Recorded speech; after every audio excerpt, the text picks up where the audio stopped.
இப்போது புதிய அறிமுகம் ஆச்சி ஹோட்டல் சாம்பார் 50 கிராம் ரூபாய் 20 மட்டுமே. விஜய் மற்றும் த்ரிஷா நடித்த கில்லி திரைப்படம் இரண்டாவது முறையாக ரீ-ரிலீஸ். வரும் 20ஆம் தேதி ரீ-ரிலீஸ் செய்யப்படும் என தயாரிப்பு நிறுவனம் அறிவிப்பு.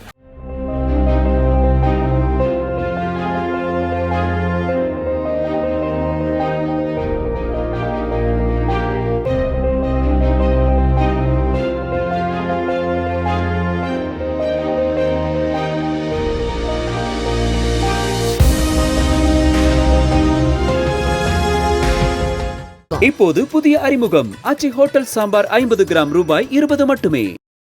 பிளே ஸ்டோர் மற்றும் ஆப் ஸ்டோரில் இருந்து பாலிமர் செயலியை QR கோடு மூலம் பதிவிறக்கம் செய்யுங்கள். செய்திகளை உடனுக்குடன் பெறுங்கள்.